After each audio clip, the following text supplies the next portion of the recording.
Check, check. 1, 2, 3, 4. Let's go. And yes, let's go. It is the Our Balls Are Bigger post-game show, and it's brought to you by Ward Tirecraft, 101 Dudney Avenue. Tire and brake needs. Ask about their payment plans. They got tires for your car, truck, or trailer, and they can service all your mechanical needs. Also brought to you by our good friends at Payson Insurance Services. I was just with Kevin this week, finalizing my life insurance. He's a former Ram and Western Mustang defensive lineman, coached high school football in Regina for a number of years. He works with families and small to medium businesses, helping them maximize their financial security through investments. And he works with you to consult on employment benefit plans and helps with your retirement, estate, and succession planning. We'll get to some other sponsors in a minute, but first let's head out and get to our friend, the Manny Show. Manny Arceneaux, all the way from Texas. How are you, brother? Man, what's up? How you doing today? Nah, I'm good. Yeah, I'm fine. Everything all right. Got the BC Lions hat on there. Following a Saskatchewan Roughriders loss 20-16 to the Montreal Alouettes. In your career, how tough was it to win in Montreal? Oh, it was hard because, we would leave BC, and I came in during the Anthony and Calvillo days.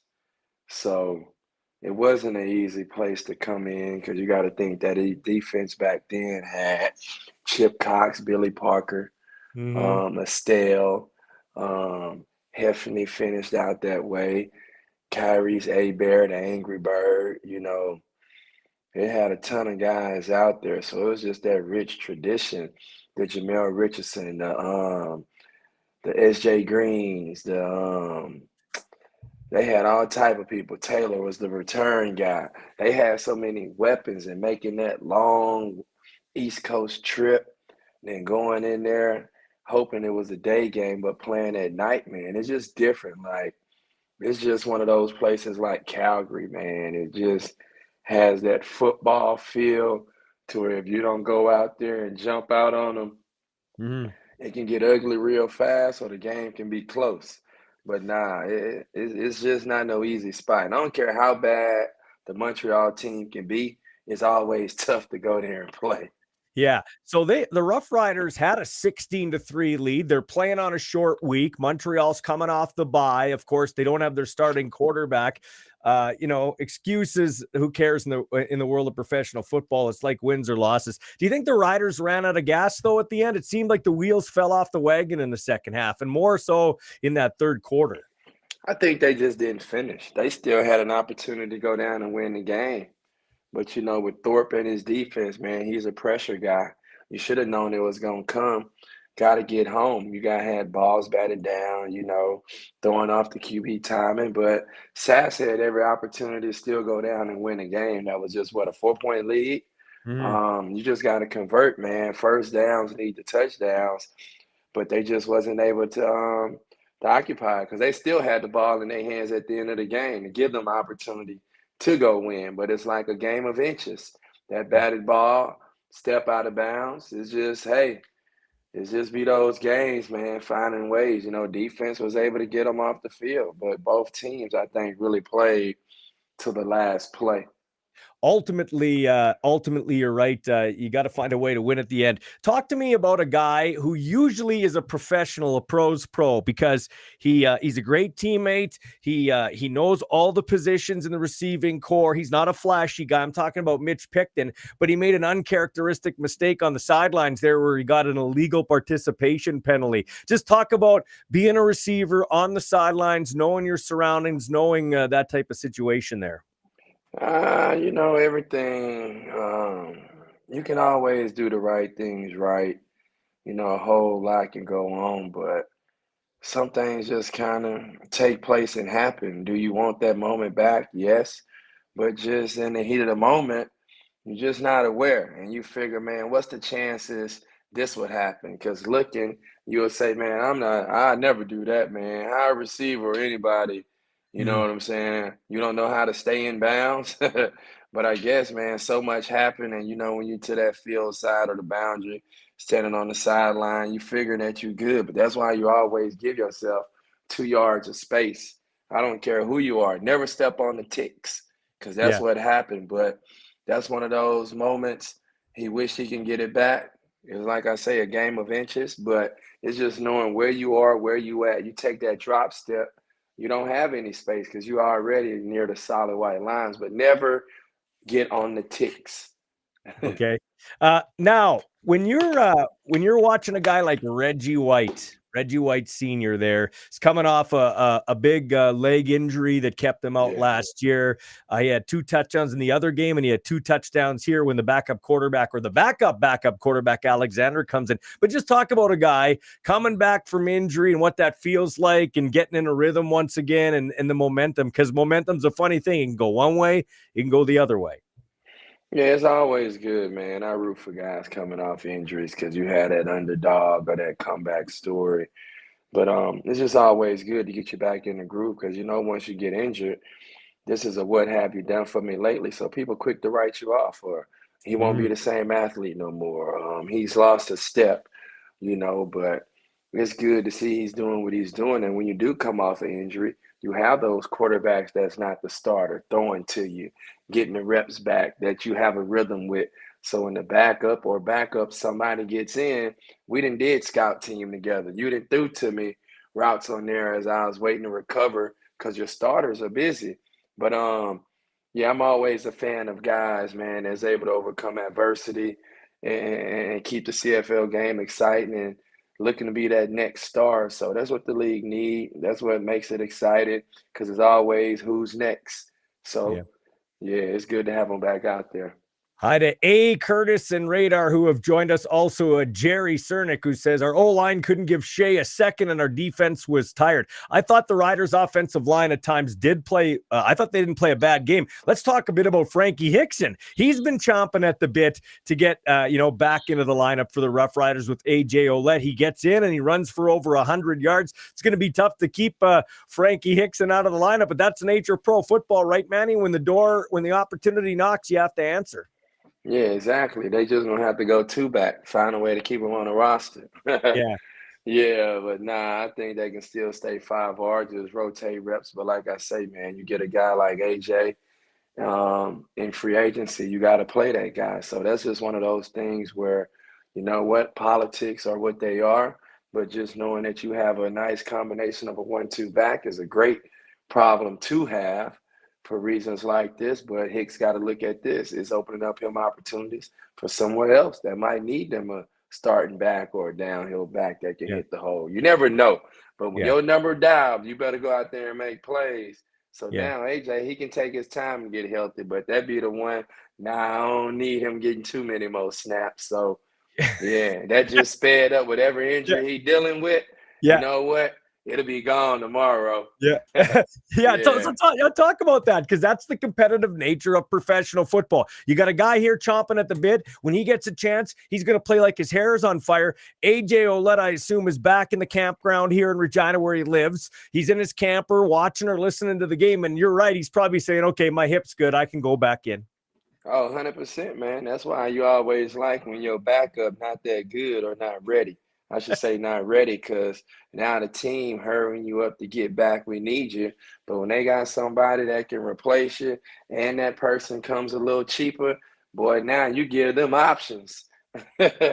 Being that's how the team can leverage it. But nah, it's just always good, man, because you're only as good as your depth. And that's looking at your 2s and your 3s that's on the roster.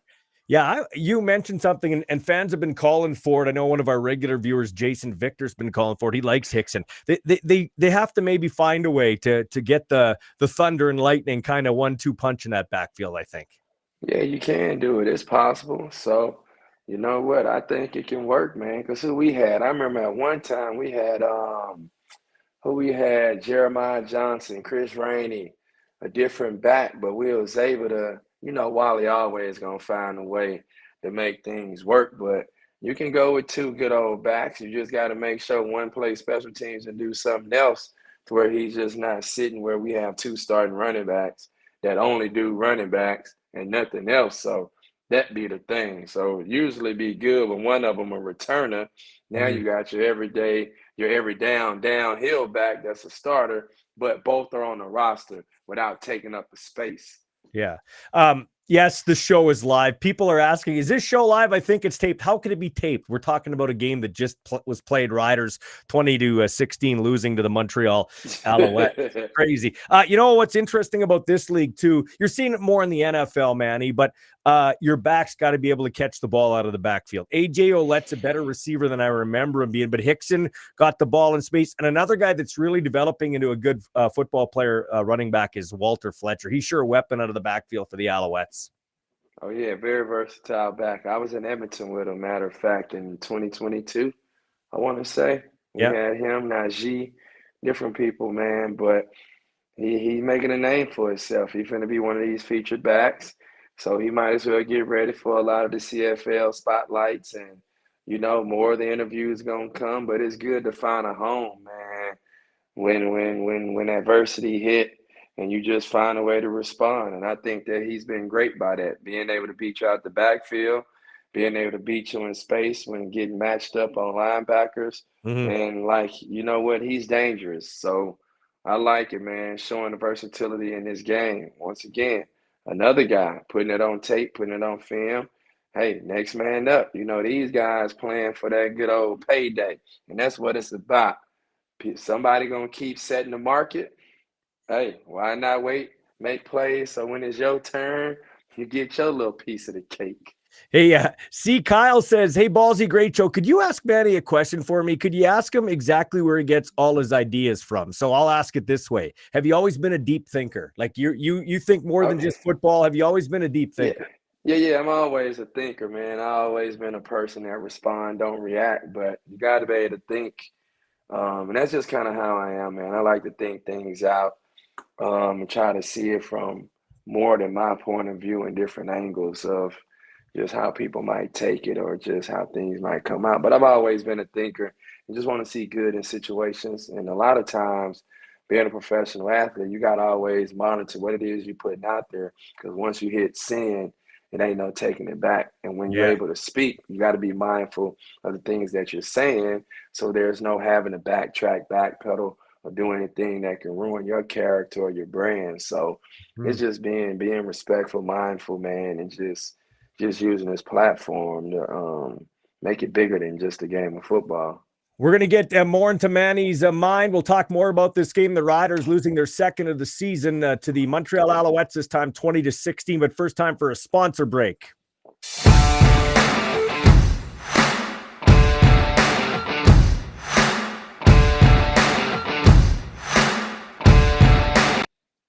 Yeah, thanks to Mr. D, Stats, Cocktails and Dreams and Cravings, 1832 Victoria Avenue East. They give tickets away to every home game. When there's a home game and you're watching it down there, they give tickets away to the next home game and a jersey for away games, like would have been the case tonight. Riders' next game is a home game, August long weekend against the Edmonton Elks. We'll get into a little bit of Elks talk in a bit here with a former Elk, a former Rider, a former BC Lion, CFL great Manny Arceneaux, the Manny Show, joining us here. So back to Reggie White, and he's coming off a big injury.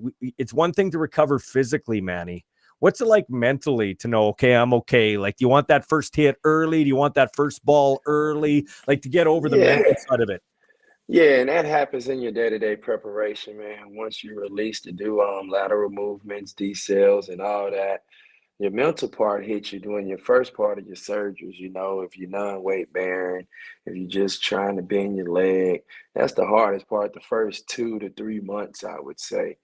But after that, once you move and you run around, you're getting that hunger. But you always want to know what that first hit going to feel like, because it ain't too much contact in practice no more at the pro level, But it's just one of those things, man. Once you're good to go, you're good to go. You really don't think about it, about the injury. So, hey, the cut down on padded practices, CFL, NFL, is that better for the game? Yes and no. Interior guys, no. Skill guys, yes, because we didn't hit that much anyway. But I know for hand placement, fittings, and getting real game time looks for any of the people in the box, I think they would prefer pads, other than the skill guys. So yeah, I think for interior guys, they the ones that suffer from it being removed or just having limited number of days where you can put them on. Yeah. So watching a Joe, they bring him in a lot of blocking situations. In the game, he waggled out, came down, and then lunged and missed at a block. If you're coaching like you do, you're coaching a kid to block. How you teaching him to block? He obviously didn't look good there. He's been good in other situations, but what's basic fundamentals when you're blocking as a receiver? Hey, you block with your feet, not your hands. Okay, so That's what they explain that. don't know. Explain Easy. that. You block with your feet, not your hands. So if I lunge for somebody and I miss, where are your feet? They're not in the right place. So you want proper posture and body position. Keep the guy in front of you. It's like playing defense on basketball. Most guys think I'm gonna go up and hit you and you're gonna miss. But if you got a nice base and you keep the guy in front of you, it ain't gotta be a kill shot. You just gotta get in the way. Because if he's engaged with you, he can't go make the tackle. But most people don't know you block with your feet, not your hands. Look at an old lineman get a holding call. Where was his feet? Not in Right, position. Body right, posture's not right. So yeah, that's common sense that they should know. You would hope at the pro level, but yeah, many still don't know. They just yeah. out there holding, grabbing, trying to hit somebody with their shoulder. And the fact that you can't cut anymore, I think is harder to block as a skill guy because now the defense can tee off on you. They see the ball. You don't know where the ball is at. So you have to be that much more in tune of knowing, man, I got to have proper foot placement to stay in front of my guy. So when we're talking about this game today, Davis Alexander comes off the bench, the Portland State kid, and he just starts slinging it. He's looking like a young Bo Levi Mitchell in there. What'd you make of that young guy's game? At one point, he was like 12 of 12, just slinging it. But does he have the advantage? To what you call him, drop that ball. Yeah, that's right.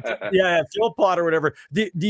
Is that a case where the defense doesn't have any tape on the guy and he just comes in and he's had a chance to see it on the sidelines? What's going on? What do you make of that? A guy coming in like that against a pretty good Rider defense? That's called professional football. He's just doing his job.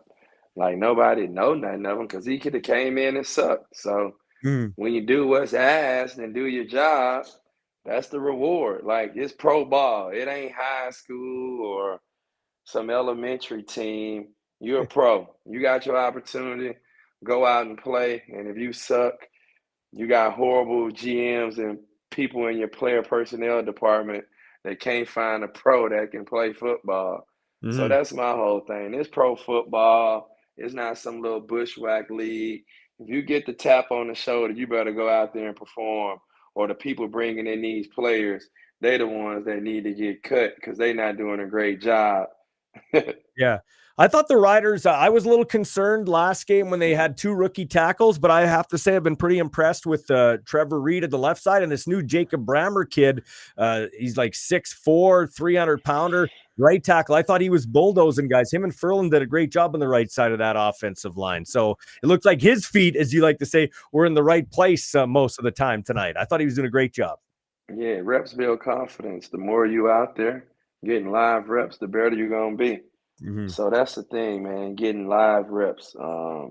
That's how you get better in pro football, getting a gauge of the real speed. But this is the pro level. If Yeah. you're not fresh out of college, you better have a way to respond when this opportunity comes.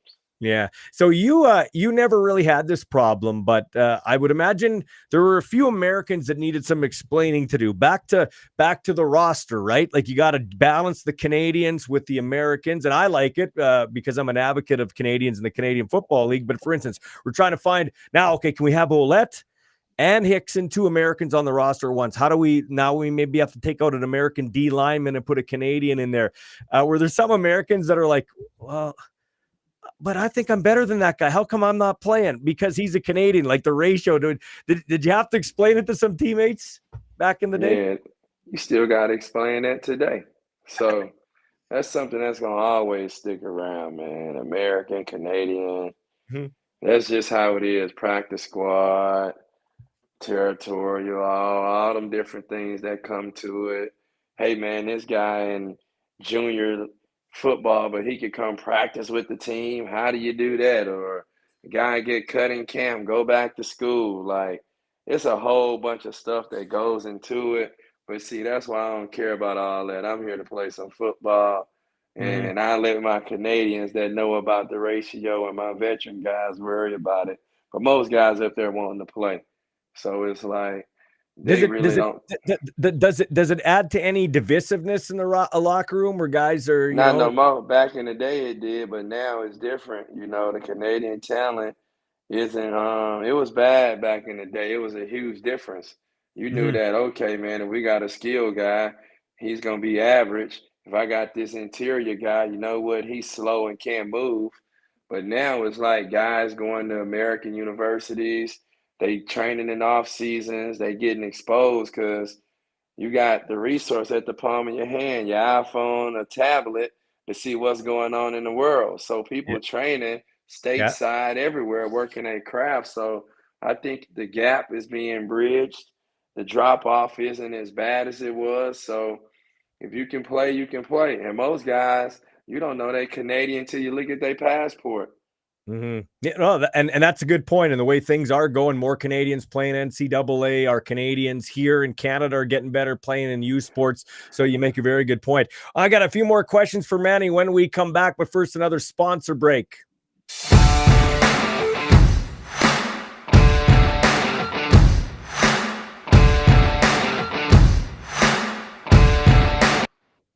Yes, and the show brought to you by Payson Financial Services, Insurance Services, and also helping you with your retirement, estate, and succession planning. And Gerhardt Studios, Dean and Nicole. Gerhardt helped me out with social media. This is Manny Arceneaux. I'm Michael Ball. You can get a hold of us. You can join us and actually go back and forth with us if you want, either audio or video call. If you click the link on the last post I made right before the game at Ballsy Uncut. Hey, how does a veteran receiver help out these young guys now, like a Alexander, like a Shea Patterson, to settle them down in the huddle and kind of be that coach on the field, kind of that security blanket, Manny?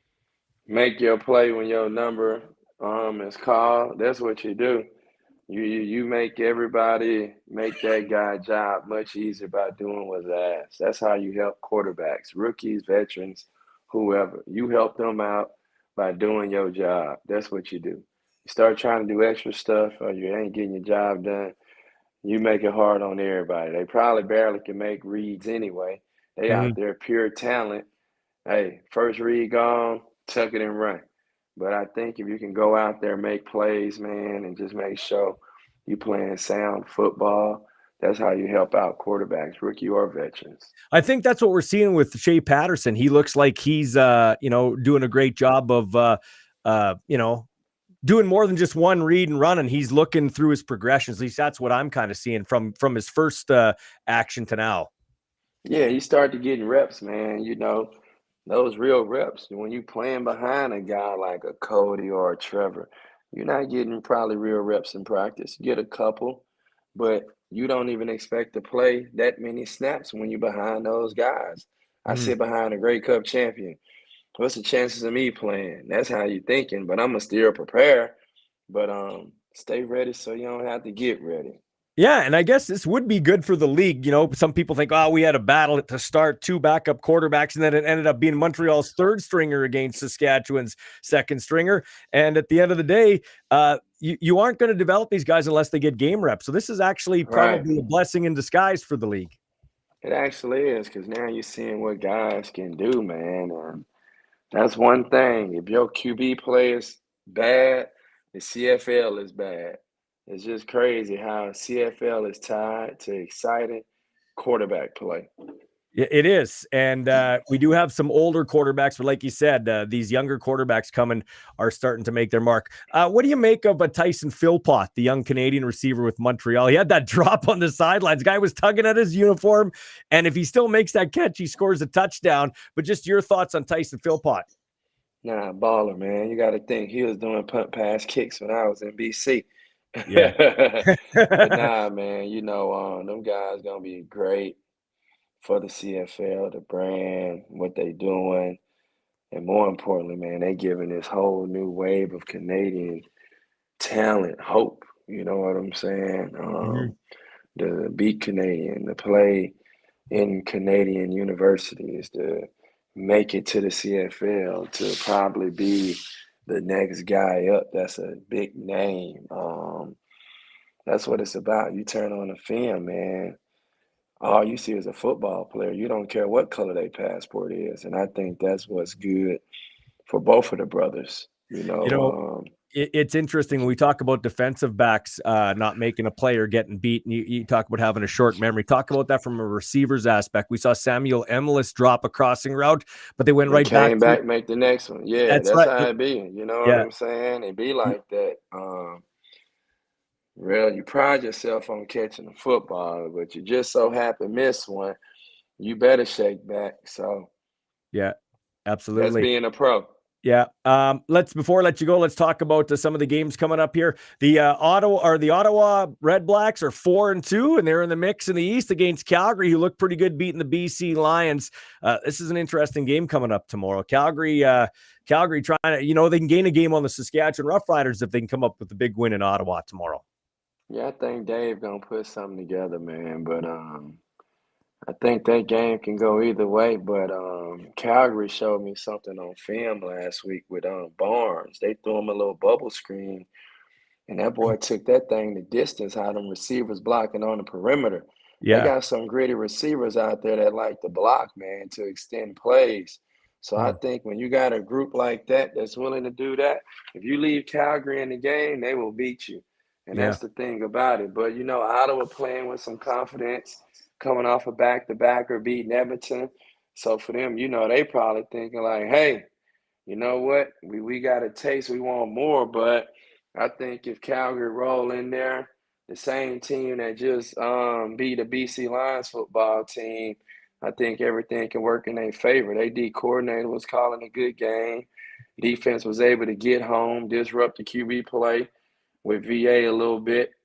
So it's just you hope you get that good team on game day. But if we getting that good Calgary that's full of that doggone Stampede tradition, I Yeah. don't know. I'm going Calgary. But Yeah. it can go either way. You got an Ottawa team playing with confidence. And people expect Ottawa not to win. That's the crazy part. But you know what? Can't do nothing but root for who that is. Bob Dice over there. And Yeah. Travis Moore, one of my guys over there. Yeah. B Miles and them over there. So, you're gonna root for your boys, former coaches, former teammates when you can, but I don't know. Calgary, I'm gonna go Calgary. Yeah. How about Toronto, Winnipeg? What are you making of the Bombers? Zach Collaros does not look right now. Man, the Bombers getting off to a slow start, but just because they the Bombers, ain't nobody gonna say too much. They figure O'Shea and Zach gonna figure it out, but them teams almost in the same boat. Seem like as your Edmonton squad trying Yeah. to figure things out, but nobody got nothing to say about these Blue Bombers because of their body of work. But they can still go in there and get knocked off by a Toronto team that somehow lost to Hamilton, which tripped everybody out. But rivals are rivals. Record go out the window. So the CFL really up for grabs, but you got a Montreal that been consistent. BC's kind of been consistent. Saskatchewan's been consistent. Calgary right there knocking on the door. Then you got an Ottawa team that's playing decent, but there's no front runner to say, hey, man, I picked them to be a Grey Cup champ, or it's to the point, heck, is it going to be a crossover coming through the West? You're looking at it like it's like all type of stuff can happen this Yeah. year if Yeah. teams don't start winning. How about your last team you played for, the Edmonton Elks? Were you surprised Chris Jones got fired and they still can't seem to figure it out? They still find ways to lose. Now it's the kicker the last 2 weeks that have done them in. Yeah, I thought they probably would have held on to Jones, but you know what, man? What they say, that's insanity. You want different results, but doing the same old thing. So you know what? I guess once you get fed up and tired, a change has to come, and it got to start up top because most things works its way down. But with G-Roy and Jarius there, you know what, they trying to figure it out. They got people, man, that work personnel, scouting. Hopefully they can find not the best guys, but the right kind of guys. And that seemed like that's what's Edmonton issue. They don't have the right kind of guys to get the job done for what it is they trying to get done. It's just relying on talent. As long as they rely on talent, I don't see them winning many ball games. These Mhm. guys gotta come early, stay late, man. Get in the book, play for the guy on the side of you, and learn to play complementary football in all three phases: offense, defense, special teams. And that's something they haven't done in 6 weeks. You might Mhm. get 2 out of the 3, 1 out of the 3, 0 out of the 3. But I think when they can put together a complete game, they're going to be pretty good, you know. And they only been getting beat by a point here, 3 there. So they right there. They just ain't got it between the ears. But Mhm. losing get people fired. Yes, it does for sure. Lastly, Manny, and I'm going to let you go on this one, but I'm going to ask the viewers and listeners after this what they make of the Rough Riders. What do you make of the Rough Riders? Because they're 5-2, but the two teams that were equal or better than them, perceived to be better than them or equal to them, they've lost to the BC Lions and the Montreal Alouettes, and they have trouble defending the pass when the D-line, when they don't get pressure on the quarterback from the front seven. So what do you really make of the Rough Riders right now?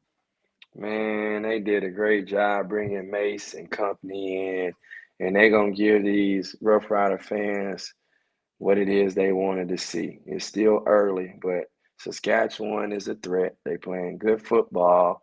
They need to get the roster healthy, but Sask is a team that can play and beat anybody. So I think in what is week 7, we looking in about not even the second half. It ain't even Labor Day yet, huh? So Mm-hmm. it's like, look, so I was about to say, look, they ain't even hit the Banjo Bowl and none of that yet. But Yeah. I think this team is primed to make it to where, like, you know what, it's going to be tough in the West. Boys got to get double-digit wins or they going home. But I think Sask going to have a pretty good team because of the people that's leading right now. And the players have no chance but to perform because I think the buy-in is there. They just ran out of gas and didn't close this one out. Yeah. Yeah. But they have a team, man, that's dangerous. Special teams with their returner. Offensively, they have the weapons. Defensively, they have the vets and the bodies in place of guys that's go-getters and that's going to work. Manny, thanks for your time, man. We'll catch up with you again. I appreciate it. Oh, no, I appreciate you. Thanks for having me. Take care. We'll talk soon. That's the great Manny Arceneaux joining us. When we come back, we'll break this game down a little more, answer some of your chats, and we're also going to give you the big balls player on offense, big balls player on defense, and we'll see if we can find one on special teams too. This is the Our Balls Are Bigger post-game show here on Ballsy Uncut.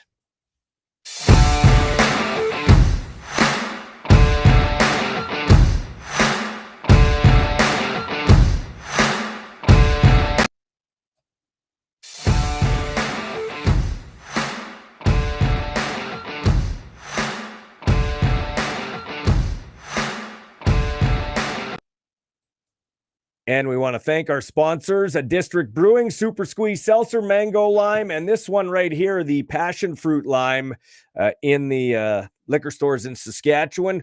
Also wanted to give a shout out to our friends at Ward Tirecraft, 101 Dudney Avenue. Tire and brake needs, ask about their payment plans as well. It's not cheap. Nothing's cheap anymore. Keeping your vehicle maintained and on the road, not cheap either. So go ask them about their payment plans. Michael Barth and the gang, 101 Dudney Avenue. Mr. D, Stats, Cocktails and Dreams, and Cravings at 1832 Victoria Avenue East. They give tickets away for every home game that's on the TV there in town, in the establishment, and a jersey for the away games, like would have been the case tonight. Riders losing to the Alouettes 20-16. Coming up tomorrow on the Ballsy Uncut podcast, we will talk to Darius Bladick, Grey Cup champion, now a lineman for the Ottawa Redblacks. He will join us. We'll also break down the CFL game with other guests. Week number 8 in the CFL kicking off tonight with the Saskatchewan Roughriders losing to Montreal 20-16. And we're going to address some of these texts. Ryan Hall says D and special teams were in great positions to make tackles throughout the game in key situations, but missed because they weren't playing under control. The D is the strength of the team, so they need to keep being aggressive, but under control to finish the play. Yeah, that's true. And he says hashtag shimmy. This is a guy that teaches the tackling camps in Saskatchewan at all levels. So Ryan knows what he's talking about, former Ram player and provincial winning football coach. Yeah, absolutely right. The Riders were flying around like their hair was on fire, but definitely overrunning the play at times. And the penalties were an issue tonight for the Saskatchewan Roughriders. Ill-advised penalties. Miles Brown took one and got chewed out by the coach on the sideline. So you see some accountability there, which is great.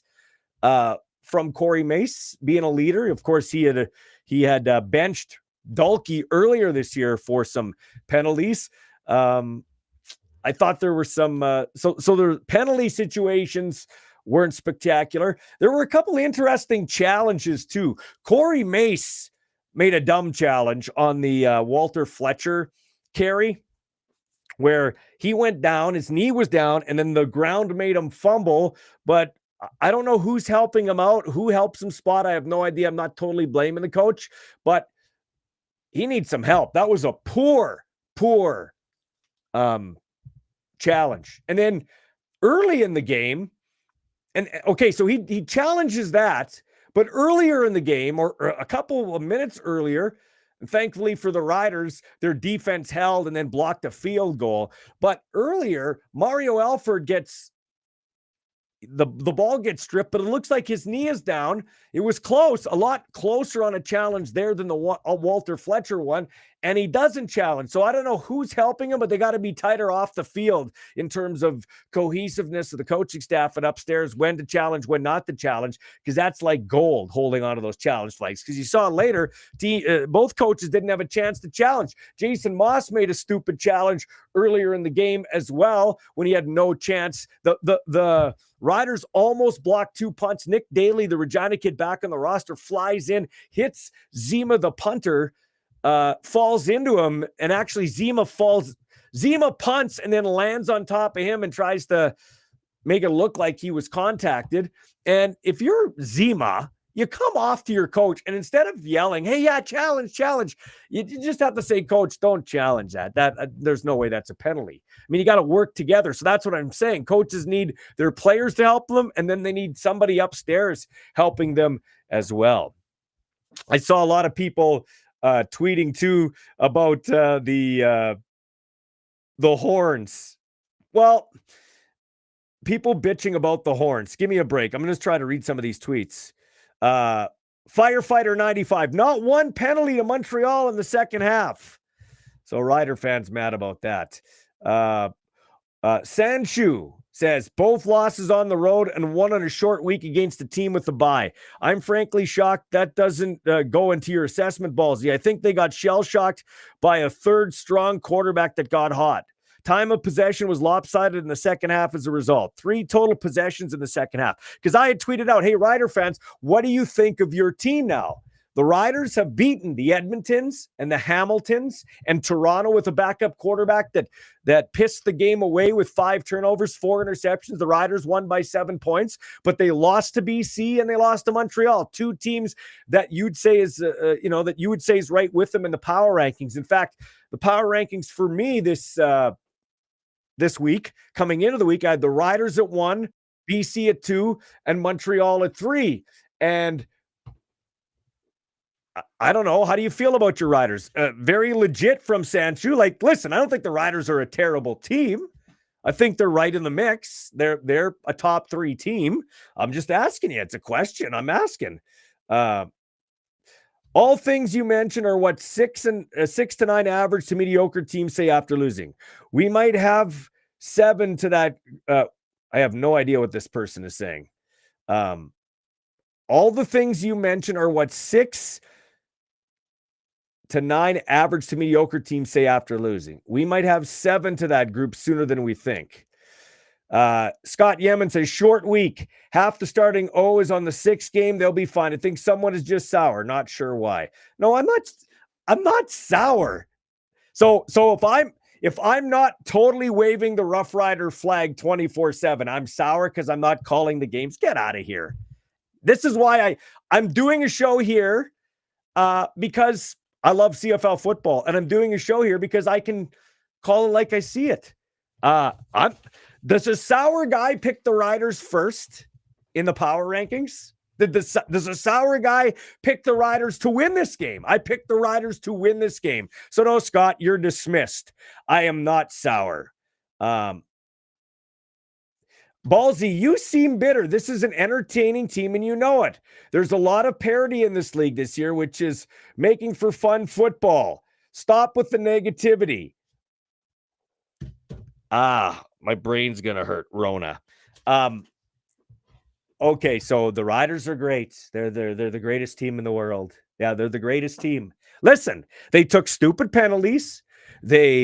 A third string quarterback came off the bench and carved the Riders defense, who, by the way, have not been good against the pass this year. Like, let's stop looking at this game through green and white glasses. The Riders pass defense has not been great this year. They have a great coach who's a great leader. They have a great offensive coordinator who I thought called an awesome game, and I lobbied for Mark Mueller to be the offensive coordinator. But you got to call it like you see it. I picked the Riders to win. I had the Riders number one in the power ranking, so I have no idea what these people are talking about. Facts are facts. So I'm asking you what you think of your team. And you're giving me your answers. You don't you can say what you want to say. Here's another thing that I find interesting. So people, I have no idea how to answer this, but like when you're out of challenges, I didn't think that if it was a turnover, they could come down and change it, but apparently they can, and I can't help you with that. Okay. Like, for instance, the rider, Brian Cox Jr. hits the arm of Davis Alexander, who's rolling to his left, and Davis Alexander does not throw the ball. It's ruled an incomplete pass, and none of the coaches, because of terrible challenges, can challenge. But then the booth calls down and changes it to a fumble, which they didn't pick it up on the TV broadcast, but I was like, well, they're going to move the ball. Montreal wants it to be a fumble because then the speaker picked it up and ran it to a yard shy of a first down. They went short yardage and got the first down. So, yeah, I didn't realize that the booth could call down, but apparently they can. They can call down when there isn't a turnover and there isn't a challenge. Like, you will automatically have a turnover reviewed, I think. And you will have a score reviewed. But I didn't realize that if it's called it wasn't called a turnover on the field, it was called an incomplete pass. So, yeah, I don't know the rule on that. We'll have to check into that. See what else we got here. Let me see here. Yeah. Whatever. I won't even talk about the messages I'm getting now. It's crazy. Absolutely crazy. We're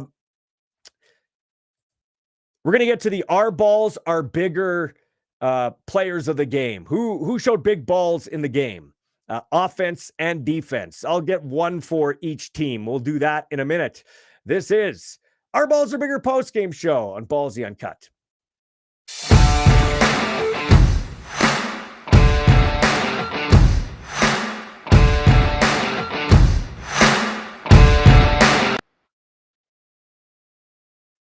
All right. Welcome back. This is from Joshua. Love the swagger of Coach Mace in the defense, though. Jason says, Mace got schooled by a third-string quarterback. Time for some humble pie. Adversity can be a good thing. Hickson was awesome. And then we got some stupid comments. So, yeah, there we go. Get a life, asparagus electric. Who cuts your hair, Ballsy? I don't need my hair cut. I don't have hair. Okay. So beat it. What else can we say? And this is a live show. Yes, we're talking about the game. 20-16. The Rough Riders lose to the Montreal Alouettes. We'll get to the who showed big balls on offense. The our balls are bigger, big balls players of the game. So the guy who showed big balls on offense for the Rough Riders, Frankie Hickson, over 100 yards rushing at a touchdown, finally gets back onto the field, and he will be tough to take off the roster, and I would suspect that they'll let AJ Ouellette heal up a little bit more. AJ's the big free agent signing. As you heard John Ryan on the post-game show last week, he's a guy that is great for the locker room. The linemen love him. The teammates love him. So he's not going anywhere, but hopefully they can find a way to work him into the roster a little more. Our balls are bigger post game or defensive player who showed the big balls on defense for the Riders, Micah Johnson. A couple sacks, I believe, in the ball game, leading the team in sacks. What a great signing. He's as old as the head coach. They were teammates in Calgary. He is the big balls player of the game on defense for the Rough Riders. On special teams, Jaden Dahlke made a great open field tackle stopping Letcher, so I'll give Jaden Dahlke the special teams big balls player of the game. My buddy Brett Lothar missed 2 field goals from long distance. From 50 and in, he's pretty tight. Outside of 50, it's a bit of an adventure, but that's not a cut down to Brett. It's a tough gig kicking from 50 plus for the for the CFL kickers and for the Rough Riders kicker. He probably like that 53-yarder back. The 57-yarder came up just short. But yeah, I'll give it to Jaden Dahlke. On the other side of things, for the Montreal Alouettes, on offense, you got to give it to Davis Alexander. At one point, he was 12 of 12 coming off the bench, had a couple of touchdown passes, engineers a comeback. The Portland State quarterback, Washington product. He shows big balls on offense for Montreal. On defense for the Alouettes, Sankey's flying around all over the place, so I like Darnell Sankey. What else? Thanks for Mike from Tirecraft. You're doing an amazing job. Keep going. Thanks, Mike. I appreciate that. Listen, I'm not going to get into why I'm not calling the games anymore. I simply put out a simple tweet. Okay. And this from Sanchu too. I'll be watching BC and Montreal, see what they do on their short weeks. I said, my tweet was this: besides being 5-2, what are the Riders? They lost to the really 2 good teams they have played. That's a fair tweet. What's the matter with that tweet? That's not being a bitter guy. I picked the Riders to win the game. I'm mad. They cost me money tonight. So get out of here. Like, give me a break. Riders 5-2. They've got 2 winnable games coming up against Edmonton here, and then they got to travel to Ottawa. 2 games that you'd think the Rough Riders can, come up with victories. And the Rough Riders have actually done what they thought they'd do. I was asked when Trevor Harris went down, how would the Riders navigate the next 6 weeks? I said I'd break it down to 4 because I think Trevor Harris, they probably won't rush him back to Edmonton, but I could see him playing against Ottawa. I said the Riders would beat Toronto. They'd steal one against Toronto, which they did, and they'd beat the Winnipeg Blue Bombers, which they did, even though I changed my pick at the last second because the Riders had 2 young tackles. So I did change it, but initially I said Riders would be 2-2. They lose to BC and Montreal, and they fared well against both BC and Montreal. 2 games they could have won. So my simple question was, what do you think of your team? What do you think of your team? 5-2 on the season. There's some good things. I think the tackles have played better than I thought now since Hardrick went down. Brammer's done a great job. Sevier has been a good signing for the Saskatchewan Rough Riders, and Frankie Hickson. I've always liked Frankie Hickson. But the Riders secondary has had some issues. Deontay Williams didn't play. I didn't see him on the injury report, so I'm assuming he was quote unquote benched. Amari Henderson had moments. He got burned on a play, but thankfully the ball was overthrown by Caleb Evans. He made a couple of nice tackles, but on the eventual field goal that salted it away from Montreal, I thought he did a poor job trying to tackle on the play. So there's some issues there. There's some discipline issues. I do like Coach Mace lighting some guys up on the sidelines, Miles Brown being one of them in terms of the penalties there. And the undisciplined penalties. You can't take like Fields. It was a tic-tacky penalty on the sidelines, but you can't push a guy when he's out of bounds that far. So there are some great things, and there are some things they need to work on. I said at the start of the week, this team could win I said at the start of the year, this team would win 9 games. Somebody asked me earlier this week, what do you think the Riders are going to do? I said probably 12-6 in second place. They're in pretty good position to make the playoffs. There's no doubt about that, and that's all you got to do. It's a race to 9 games in the CFL. So I'm not carving the Riders. I'm just asking you, the Rider fans, what you think of your team. The 2 teams that they be considered in the mix with, they haven't closed the deal against them. So how you feeling about your team? And people are feeling great about the team and have resorted to saying that I'm a whiter and bitter. Oh, whatever. It is. It's a free country. That's the beauty of it. I can have an opinion. You can have an opinion. We can get along, or we don't have to get along. But right away it resorts to name calling on one side, and you're an idiot, and you got fired, and you lack credibility, and all this stuff. Whatever. Back to Montreal. The R-Balls. Big balls, our balls are bigger. Big balls, player of the game on defense for Montreal. I had mentioned Sankey. Beverett could have had a game-clinching interception, but DBs generally are receivers that can catch. I'm going with Mustafa. He was force all night up front for the Montreal Alouettes. Even though the Riders did a pretty good job defensively or on the offensive line against him, he is a great player. So I'm going with Mustafa on defense for Montreal. And their special teams player, they really didn't play great special teams wise. I'm probably going to go with Letcher had a couple of nice returns, but there wasn't much to go in the return game either way. Mario Alford, early this season, had a couple of long ones called back. He had one nice long one, but we're still waiting for Super Mario to take off here for the Saskatchewan Roughriders. So yeah, I'm 0-1 in Ballsy's best bets. I did take the Saskatchewan Roughriders to win tonight. They lose 20-16 to Montreal. Tomorrow I've got the Calgary Stampeders against the Ottawa Redblacks. I'm picking the Stamps to win that one. If Jake Mayer can play like he did last week in the D-line, continue to play as solid as they did against BC, I've got the Calgary Stampeders winning that one. I got Toronto beating Winnipeg in Toronto. Just Winnipeg's not right. We could be seeing the end of their dominance. I think we're starting to see it, although it might be too early. Like Manny said, we're only in week 8 to throw dirt on anybody's grave, except for maybe Edmonton. The Elks are at home against the Hamilton Tiger Cats. As Manny said, they've got lots of talent, but they got to put it together, play complementary football, play buttoned-up football. We'll see if they can get it done against the Hamilton Tiger Cats, who got their first win of the season against the Toronto Argonauts. Tomorrow, Ballsy Uncut. It's at 4 o'clock. Got a great show lined up, including Darius Bladek, who's going to join us.